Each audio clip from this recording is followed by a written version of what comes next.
오늘 말씀은 사무엘하 3장입니다. 본문이 아주 길어요. 39절까지 있습니다. 본문이 길기도 한데 본문의 주요 인물이 이제 세 사람 등장합니다. 다윗, 요압, 아브넬. 근데 이 세 사람 사이에 감정이 막 교차하고 사건이 얽히고 설키고 그리고 이해관계가 있고 이런 것들을 다 생각하면 본문이 아주 단순하지만은 않습니다. 이렇게 행간에 숨어있는 이 사람들의 감정과 이해관계를 우리가 잘 읽어야지 이 본문이 말하는 바를 좀 잘 이해할 수 있을 것 같습니다. 오늘 말씀을 통해서 온전할 수 없는 우리들의 이 처지와 실력 그리고 하나님의 사랑에 대해서 함께 생각해 보도록 하겠습니다. 1절 말씀 봅니다. 사울의 집과 다윗의 집 사이에 전쟁이 오래매 다윗은 점점 강하여 가고 사울의 집은 점점 약하여 가니라. 사울은 이미 죽고 없어요. 여기서 이제 사울의 집은 이스보셋에 의해 아브넬에 의해 사울의 아들 중에 생존자였던 이스보셋이 세워지고 그 잔재 세력으로 나와 있던 사울의 집을 얘기를 하고 있습니다. 다윗이 유다에서 왕으로 옹립을 받아서 7년 6개월 동안 다스렸다고 말씀을 드렸습니다. 그리고 이스보셋은 북쪽에서 2년간 나라를 다스렸습니다. 이스보셋이 2년간 북쪽을 다스리고 다윗이 7년 6개월 동안 남쪽을 다스렸는데 다윗이 유다 왕으로서 유다를 다스린 지 마지막 부분과 이스보셋의 2년 통치가 겹쳐 있는 거예요. 그러니까 이제 오늘 본문 사건은 다윗이 유다를 통치하는 거의 마지막 시점인 것이고 이스보셋이 북쪽을 다스린 지 2년 그 사이에 있었던 일인 것입니다. 아브넬이 블레셋과의 전쟁에서 대패하고 북쪽을 재정비하고 또 블레셋이나 주변 국가들이 언제 쳐들을지 모르니까 그렇게 준비하는 기간 동안 5년 걸렸던 것 같고 그리고 그 이후에 이스보셋을 왕으로 세우는 2년까지 총 7년이 되는 시간 동안 남쪽 유다, 다윗이 다스리는 남쪽 유다와 이스보셋이 다스리는 북쪽 사이에 국지전인 내전이 계속해서 있었던 것 같습니다. 시간이 지나면 지날수록 다윗의 왕국은 점점 세졌고 강해졌고 사울 왕국의 잔재 세력은 점점 약해졌다고 방금 읽은 1절 말씀이 그렇게 말하고 있습니다. 여기서 우리가 뭘 읽을 수 있냐면 하나님의 뜻은 계속 성취되어 가고 있다라는 것을 성경 저자가 독자인 우리에게 알리고 있는 것이죠. 긴 짧지 않은 시간이죠. 벌써 한 5년 이상 지났고 7년 그 사이 시점인데 아브넬은 자기가 이스보셋을 왕으로 세운 다음에 요 다윗의 왕국이 점점점 세지고 자기 북쪽 나라가 이제 점점 약해지는 걸 보면서 많은 생각을 했을 것입니다. 그리고 2절부터 5절까지 보시면 다윗의 6명의 아내들과 그리고 6명의 아들들이 나옵니다. 이 중에 여기서 이제 많은 부인들과 자식들을 소개하는 아들들을 소개하는 이유는 다윗의 나라가 점점 강해졌다라는 것을 아들들의 숫자가 많아진 걸로 이렇게 얘기를 하고 있어요. 근데 동시에 뭘 얘기를 하고 있냐면 아내를 많이 취한 다윗의 행동이 옳지 않았다라는 것도 지적을 하고 있는 것입니다. 우리가 여러 번 살펴봤듯이 하나님께서는 신명기 17장 율법을 통해서 이스라엘 왕은 아내를 많이 두면 안 된다라고 분명하게 말씀을 하셨습니다. 근데 지금 다윗은 벌써 아내가 6이고 오늘 본문에서 첫 번째 부인 미갈도 다시 이제 되찾고 그리고 이제 나중에 또 우리가 알듯이 이제 부인을 얻습니다. 부인들을.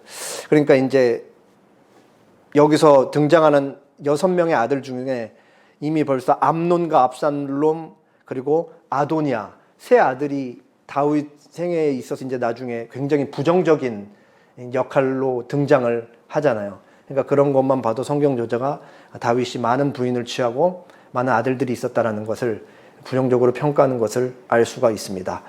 다윗에 대해 얘기를 하고 이제 이야기는 북쪽으로 넘어갑니다. 6절. 사울의 집과 다윗의 집 사이에 전쟁이 있는 동안에 아브넬이 사울의 집에서 점점 권세를 잡으니라. 사울에게 첩이 있었으니 이름은 리스바여 아야의 딸이더라. 이스보셋이 아브넬에게 이르되 네가 어찌하여 내 아버지의 첩과 통간하였느냐 하니, 이스보셋은 아주 약하고 무능한 왕입니다. 게다가 이스보셋은 사울의 아들이라는 신분 빼놓고는 내세울 게 전혀 없는 인물이에요.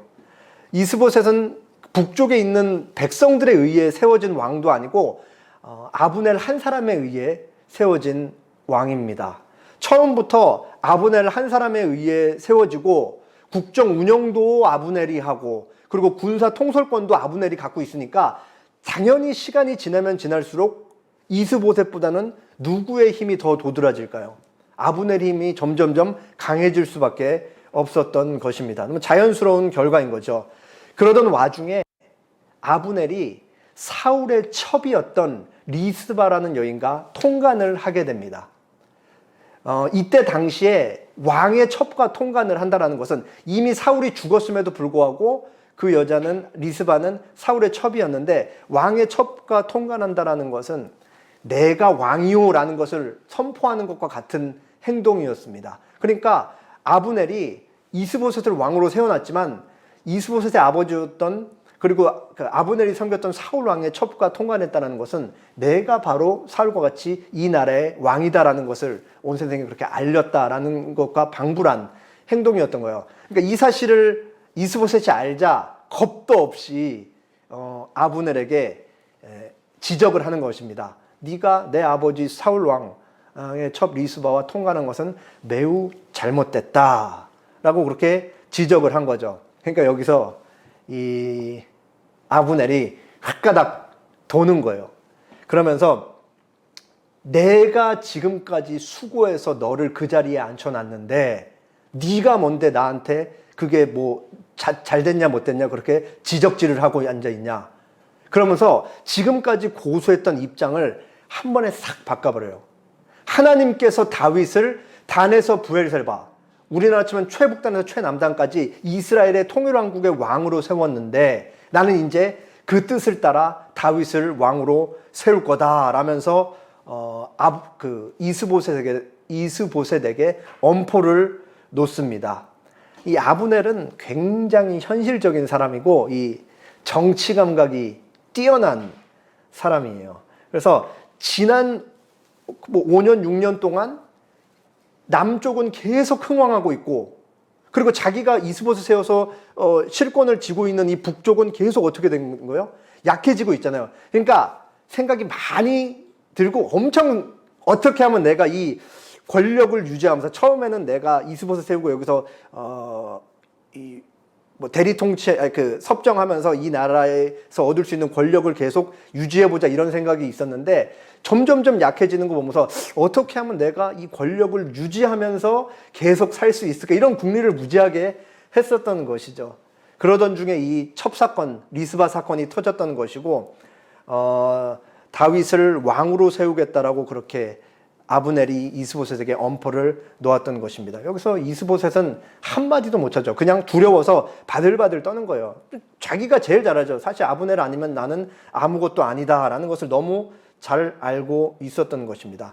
아브넬이 자기 욕심 때문에 이스보셋을 세웠지만 아브넬 없이는 북쪽이 존재하지 않는다라는 것도 이스보셋이 너무 잘 알고 있는 거예요. 그러니까 한마디도 못하는 거죠. 아브넬은 전혀 지체하지 않습니다. 이스보셋에게 엄포를 놓자마자 바로 행동으로 옮겨요. 그래서 사절단을 보내서 다윗에게 언약을 맺자라고 협상 제안을 합니다. 자신이 지금까지 규합했던 북쪽 세력을 내가 최선을 다해서 도와서 당신에게 다윗 왕 당신에게 다 넘겨줄 테니까 당신은 이제 통일왕국의 왕이 되십시오. 제가 당신의 절대적인 지지자이자 조력자가 되겠습니다 라고 그렇게 제안을 했던 것입니다.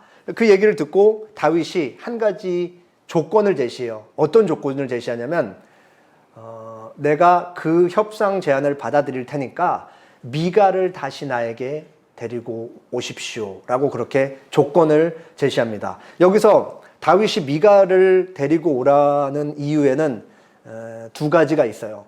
첫 번째는 미갈을 사랑하기 때문에 그런 거죠. 다윗의 첫 번째 부인이기도 하고 사울이 다윗을 죽이기 위해 죽기 살기로 쫓아올 때 미갈이 도와줘서 다윗이 도망갈 수 있었잖아요. 근데 다윗은 너무 지금 그러니까 이 사활이 걸린 이 도망자 신세에서 미갈을 다시 찾으러 갈 수도 없고 그냥 혼자 도망가고 평생 이제 그 이후에 떠돌이로 살다가 미갈을 만날 수 없었는데 이제 미갈한테 고마운 마음도 있고 마치 뭐 이렇게 내팽개치고 간 것처럼 미안한 마음도 있었기 때문에 미갈을 다시 데리고 오라고 합니다. 그리고 현실적인 이유가 두 번째 이유인 거죠. 어떤 이유 때문에 다윗이 미갈을 데리고 오라 그럴까요?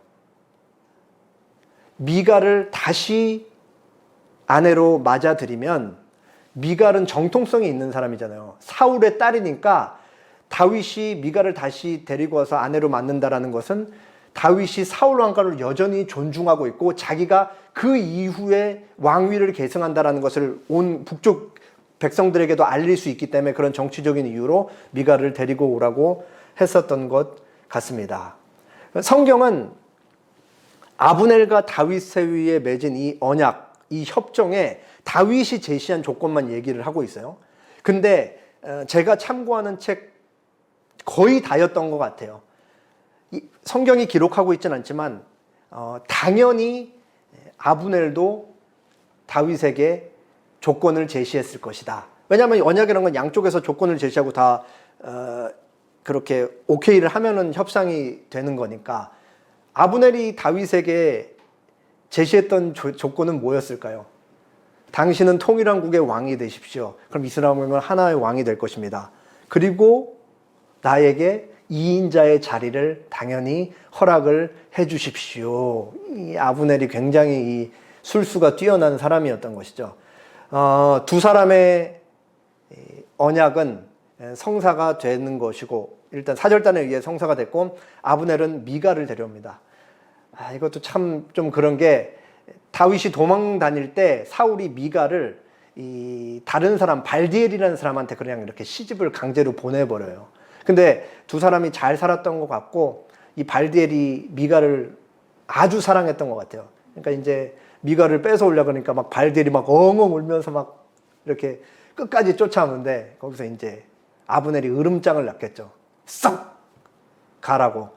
한마디도 못하고 그냥 발디엘은 미갈과 이렇게 헤어지면서 이렇게 돌아갑니다. 그러니까 뺏어온 거예요. 아브넬이. 발디엘에게서 미갈을. 그래서 이제 어쨌든 다윗의 조건대로 미갈을 되찾습니다. 미갈을 데려온 아브넬은 이제 북쪽에 있는 장로들을 계속 만납니다. 과거에 이 사람들이 진작부터 다윗을 그 왕으로 세우자, 사울의 후계자로 세우자라고 제안을 했었는데 이제 바로 그 때가 왔다고 그렇게 얘기를 합니다. 진작에 그때 말했을 때는 안 된다, 자기 권력 때문에 안 된다 그래놓고 이제 이스보셋이랑 틀어지니까 장로들 설득하면서 이제 그때가 바로 그때이다. 하나님이 말씀하신 그 시기가 바로 지금 시기이다. 라는 것을 계속 강조하면서 북쪽에 있는 장로들을 다 설득을 하죠. 그리고 이제 베냐민 지파, 사울 지파였던 베냐민 지파까지 가서 이제 우리가 다윗을 왕으로 세워야 할 때가 왔습니다. 해서 베냐민 지파 사람들까지 다 설득을 마쳤습니다. 모든 일을 일사천리로 쭉쭉쭉쭉 다 그렇게 마친 상태였습니다.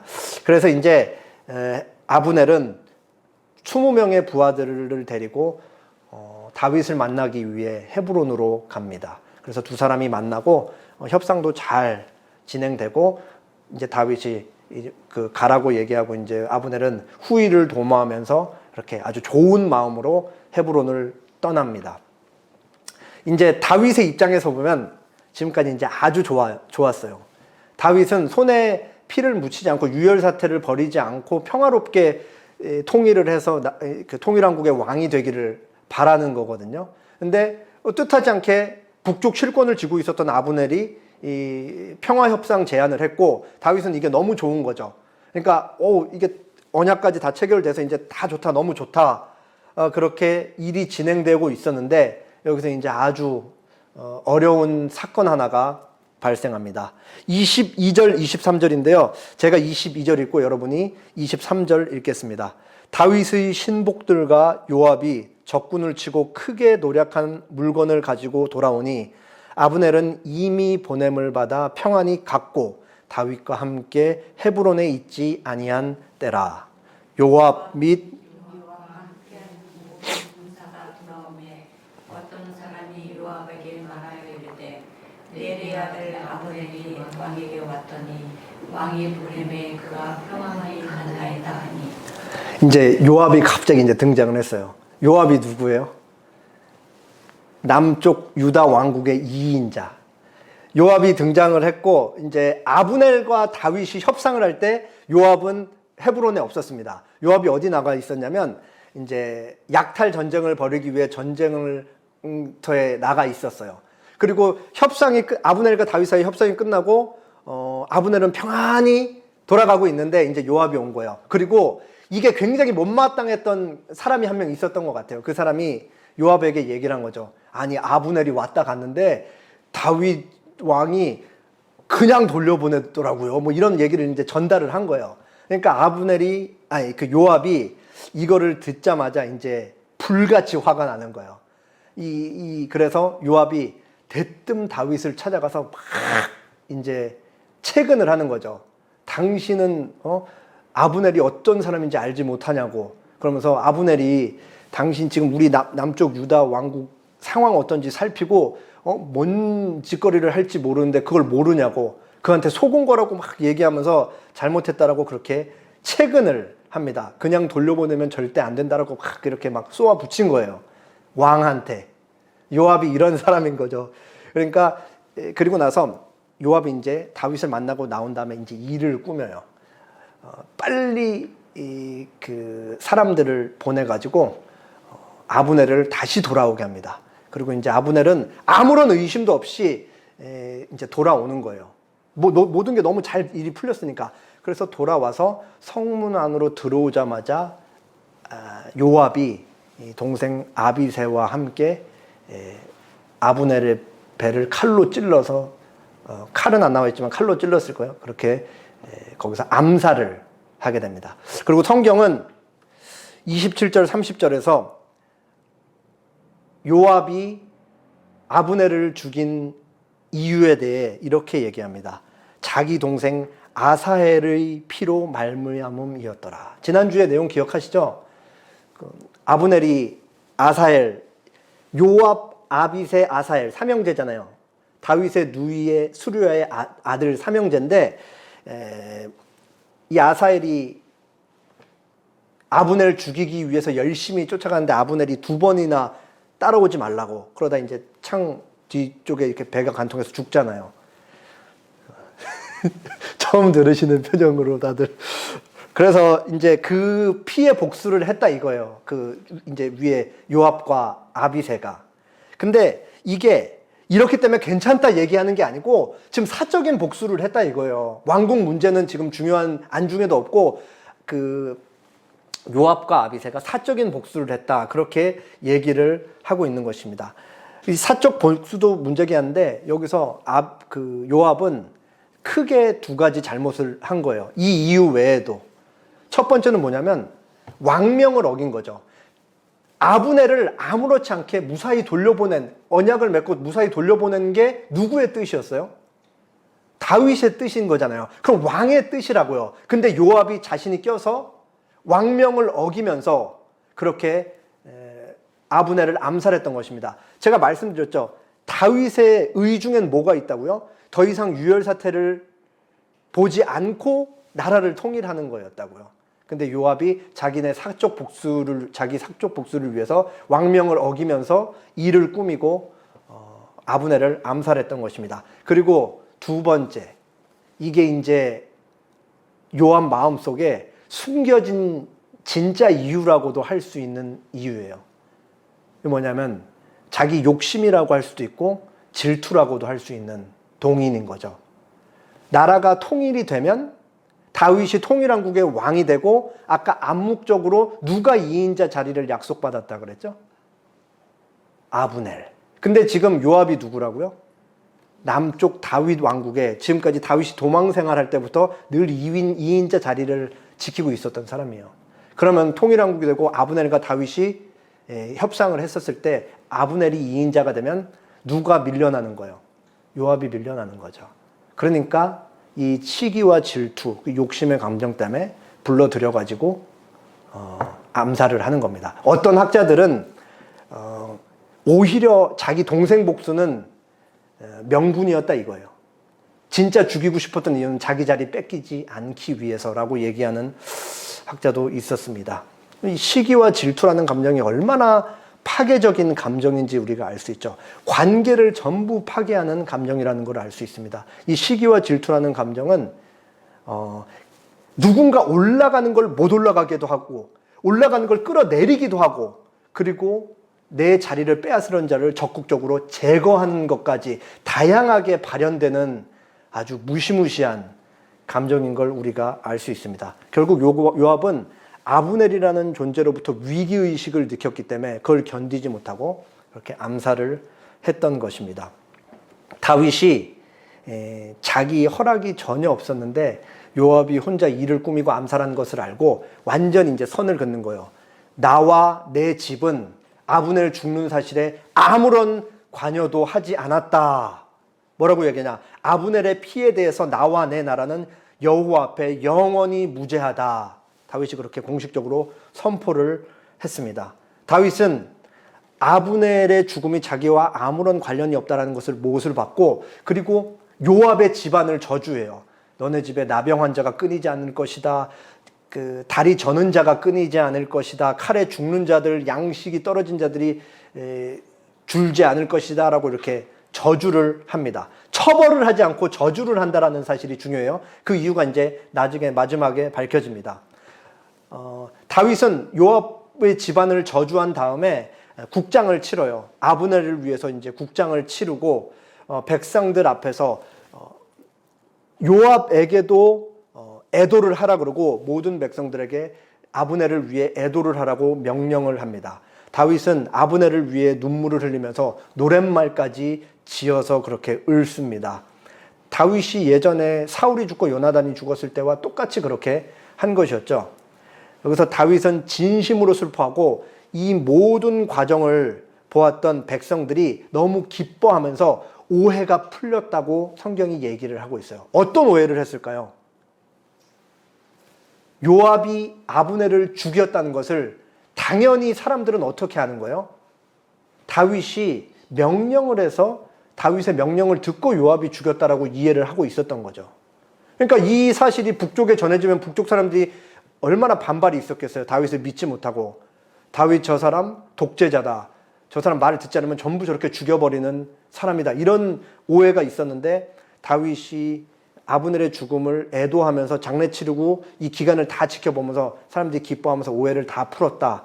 진짜 아브넬의 죽음은 다윗 왕과 아무런 관련이 없다라는 것을 다 이제 알게 됐습니다. 그리고 이제 마지막 장면이에요. 제가 38절, 여러분이 39절 읽겠습니다. 왕이 그의 신복에게 이르되 오늘 이스라엘의 지도자여 큰 인물이 죽은 것을 알지 못하느냐. 내가 기름 부음 받은 왕이 되었으나 오늘 약하여서 이스라엘 아들인 이 사람들을 제어하기가 너무 어려우니 여호와는 악행한 자에게 그 악한 대로도 갚으시지라 하니라. 다윗이 이 한 말은 많은 의미가 담겨 있는 거예요. 아브넬은 야심가죠. 처음부터 자기 권력욕을 위해서 이스보셋을 세웠고 지금 다윗과 협상 제안하는 것도 이스보셋이랑 일이 틀어지니까 다윗 왕국을 지지하면서 여전히 2인자 자리를 꿰차려고 하는 그런 사람이었습니다. 그러나 동시에 아브넬은 사울 왕국에 있으면서 2인자로서 군사를 계속 통치했고 많은 전쟁을 경험했고 아주 정치감도 뛰어났던 것도 사실인 거예요. 다윗이 아브넬의 이런 점을 높이 샀던 거죠. 반면에 요압은 어때요? 요압은 참지 못하고 뭔가 들어오면은 그냥 생각보다는 몸이 먼저 나가는 사람이고 자기 의견과 반대되면 왕이라도 막 꾸질 수 있는 투박한 사람이었습니다. 근데 요압이 이제 다윗의 왕국에서 굉장한 힘을 가졌던 거예요. 많은 병사들이 요압을 따르고 있었고, 그리고 다윗이 내가 이 사람들 때문에 스루야의 내 누이의 아들인 요압과 아비새 때문에 너무 힘들다. 그러면서 처벌을 하지 못하고 저주를 했는데, 그게 이 사람들을 내가 어떻게 할 수가 없다. 그 이유가 뭐였냐면 요압을 따르는 사람도 많았지만 실제로 요압이 필요했기 때문에 그래요. 당장 오늘 아브넬과 다윗이 협상을 할 때 요압이 어디 나가 있었어요? 약탈 전쟁을 나가서 전리품을 취해서 갖고 오는 거예요. 그러니까 다윗한테는 요압이 필요한 거죠. 그러니까 함부로 내치지 못하고 그냥 한탄만 하면서 하나님께서 악행을 저지른 자에게 벌을 내리실 거다. 그렇게 얘기를 했던 것입니다. 오늘 본문에 등장하는 사람들 보면은 전부 뭐밖에 몰라요. 다 자기밖에 모르는 거예요. 전부 다. 다윗은 그나마 좀 낫죠. 이스보셋 볼까요? 이스보셋 약하고 비겁합니다. 그냥 단순히 약하고 비겁하기만 할까요? 이스보셋의 마음속에 뭐가 있었을까요? 아브넬이 자기를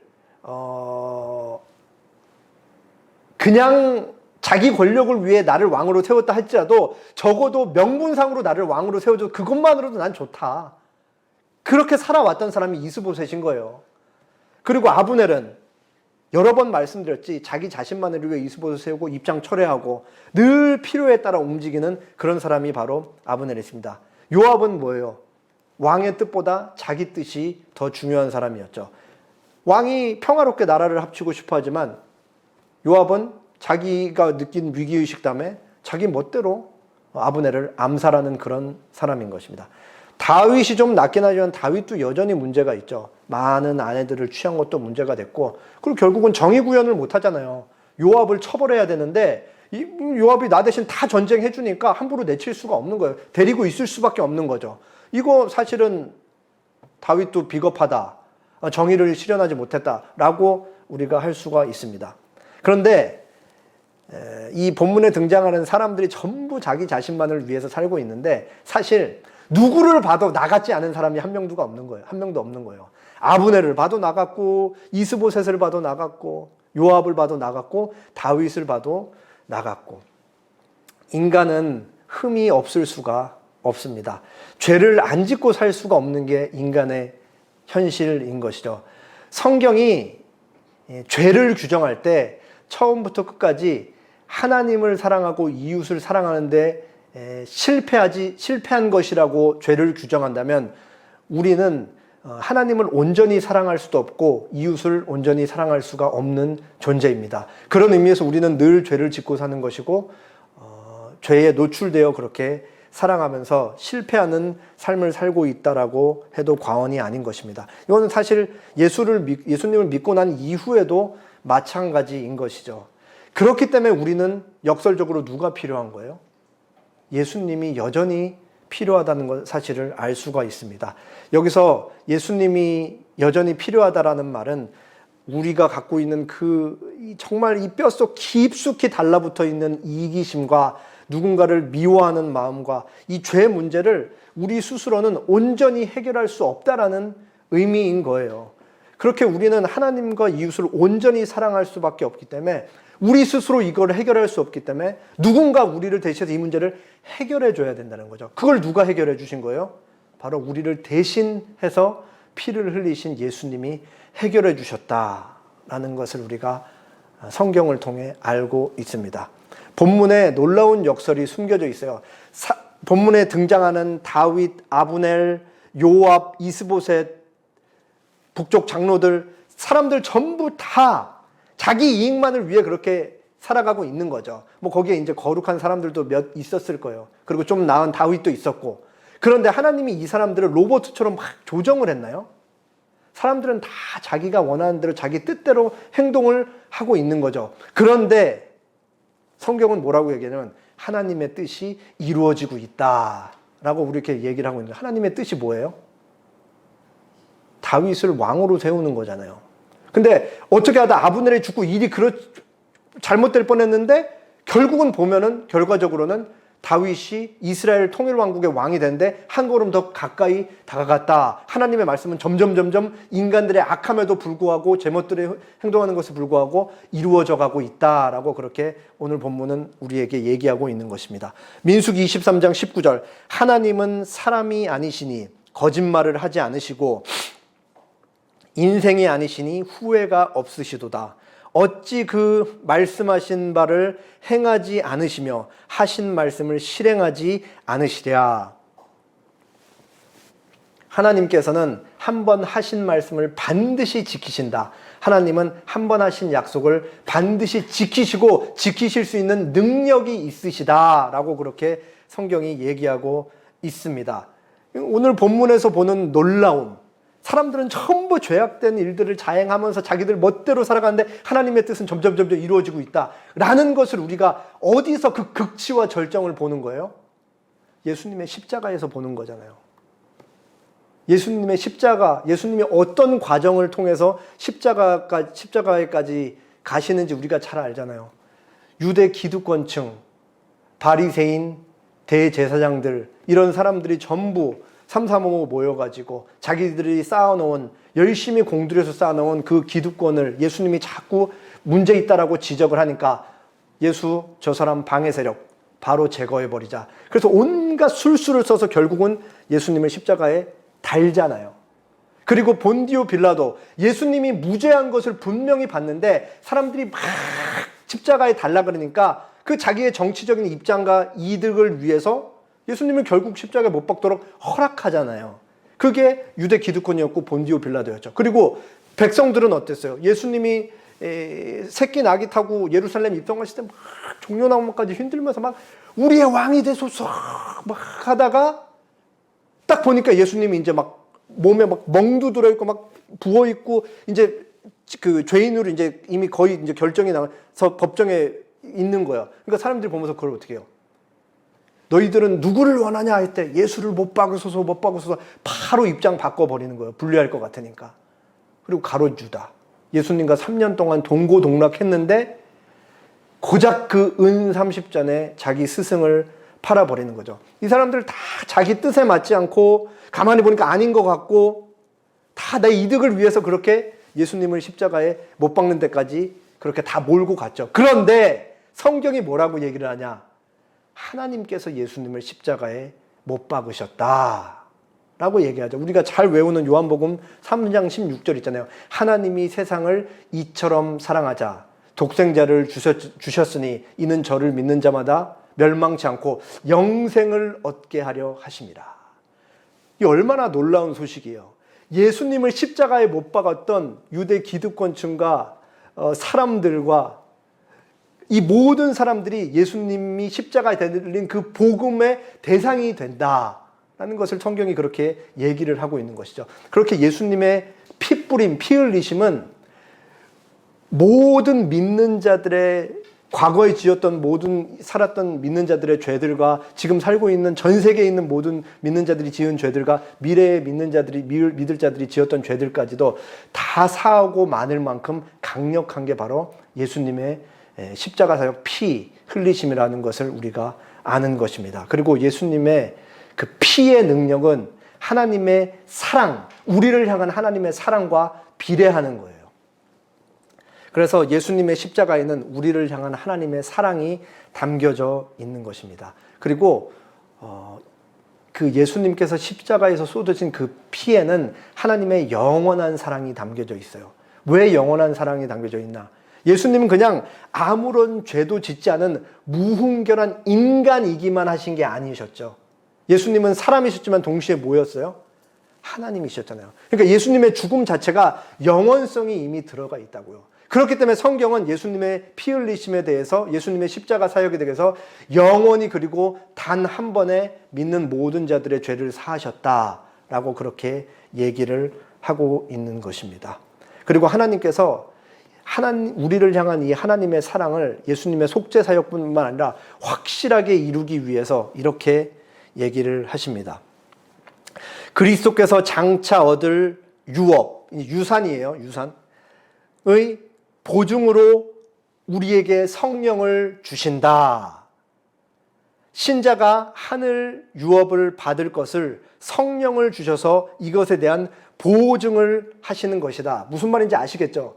우리가 그 대출을 받아야 되는데 내 신용으로는 불가능해요. 내 연봉으로는. 그래서 보증인을 대신 세우는 거예요. 그러면 은행에서 대출을 해줄 때 나는 자격 미달이지만 보증인을 보면서 이 사람은 아주 부자네. 보증인의 신용과 이 사람이 가진 재산을 가지고 우리한테 돈을 빌려주잖아요. 그러니까 우리의 자격과 조건이 아니라 보증인을 보면서 해주는 거죠. 그 얘기를 동일하게 하고 계신 거예요. 하나님께서 신상윤회를 보고 구원을 해주신 게 아니고 신상윤회를 대신해서 죽으신 예수님과 신상윤회 안에 내주하시는 성령님을 보고 신상윤회를 구원한다. 영원히 구원할 것이다. 그렇게 얘기를 하고 있는 것이죠.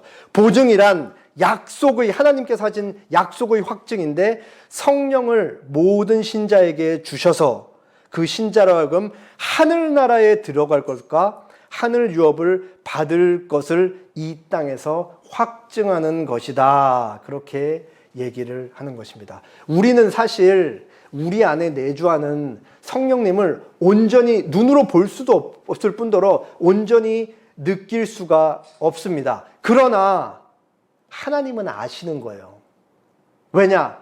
하나님이 보내셨으니까. 그러니까 우리는 보지 못하고 느끼지 못했지만 하나님은 우리를 보면서 동시에 누구를 아시는 거예요? 우리 안에 내주하시는 성령님이 함께 있다는 걸 아는 거죠. 그렇게 하나님은 도장을 꽝꽝꽝 찍은 거예요. 우리 한 사람 한 사람 보면서 성령님이 내주하시기 때문에 저 사람은 반드시 천국을 유업으로 받을 사람, 너는 내 거야 라고 그렇게 성령님을 보내주신 거죠. 그렇게 성령님께서 우리에게 알게 하시는 사역이 뭐예요?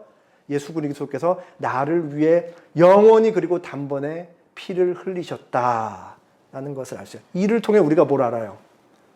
하나님의 사랑을 아는 거죠. 그래서 바울의 축도가 주 예수 그리스도의 은혜와 하나님 아버지의 크신 사랑하심과 성령님의 교통하심. 여기서 교통은 성령 하나님께서 우리를 향한 예수님의 은혜와 하나님의 사랑을 알게 하신다라는 의미예요. 막 이렇게 이런 게 아니고 그 교통 적용하게 하시는 은혜가 너희 모두에게 있을지라는 바울의 삼위일체 하나님에 대한 이 축도가 성립이 되는 것입니다. 그리고 다윗은 시편 여러 곳에서 이 영원한 하나님의 사랑에 대해서 뭐라 그러냐?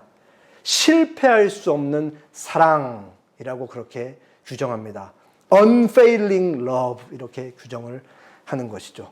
다 함께 기도하겠습니다.